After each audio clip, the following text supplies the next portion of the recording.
भाई क्या हो गया? खुश हो, अल्लाह ने इतना करम लैला के ऊपर कर दिया है, माँ बनने की सादत दी है।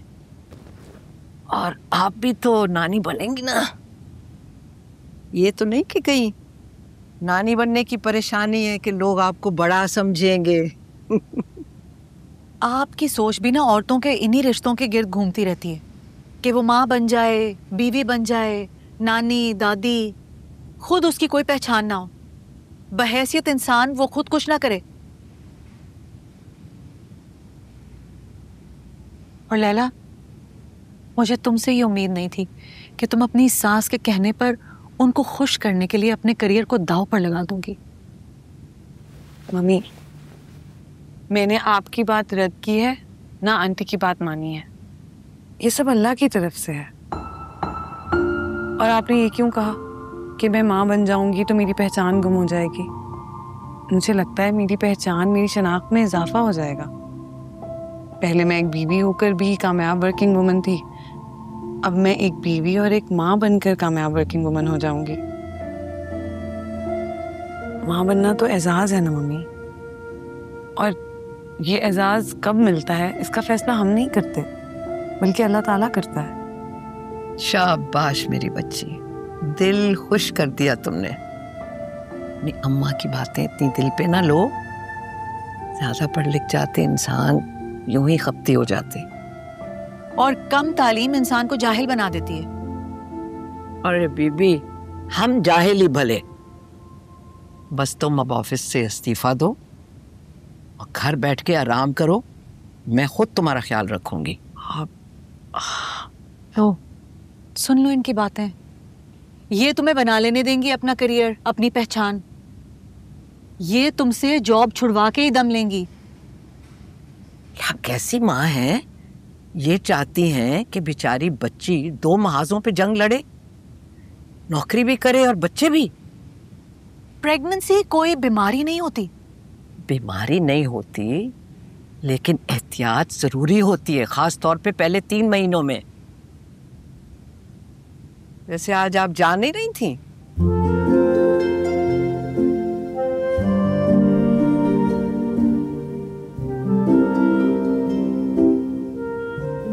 मैं कहीं नहीं जा रही।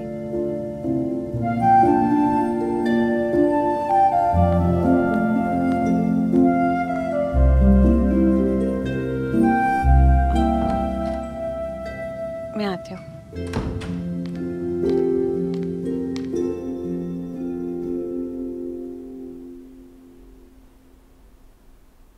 जूस बहुत अच्छा बनाया आंटी ने। मुझे याद है अम्मी राजता भाभी और निकित भाभी का भी ऐसे ही ख्याल रखा करती थी। ऐसे जबरदस्त खाने, पंजीरियां मिला करती थी ना उन्हें, अलग ही प्रोटोकॉल हो जाता था। क्या तुम बताओ, आंटी का मूड कैसा? ऑफ। कोई बात नहीं, मम्मी ठीक हो जाएंगी। Are you sure? हाँ, मैं मम्मी को जानती हूँ।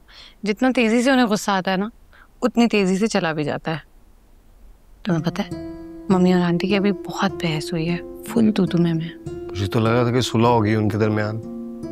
जानते तो हो तुम दोनों को, अपने मौकफ पे कायम रहती हैं। मम्मी को लगता है कि मैंने प्रेग्नेंट होकर उन्हें हरा दिया है और आंटी जीत गई है। तुम खुश हो ना? मैं बहुत खुश हूँ। ये कोई पूछने की बात है?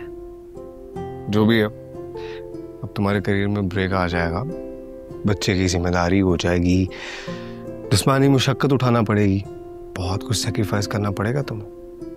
और इस सब के बदले मुझे जन्नत मिल जाएगी, वो भी मेरे पैरों के नीचे। और क्या चाहिए मुझे? ये तो है।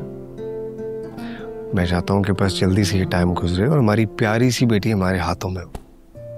बेटा भी तो हो सकता है तुम जैसा। हाँ, बेटा भी हो सकता है, लेकिन मुझे बेटी पसंद है।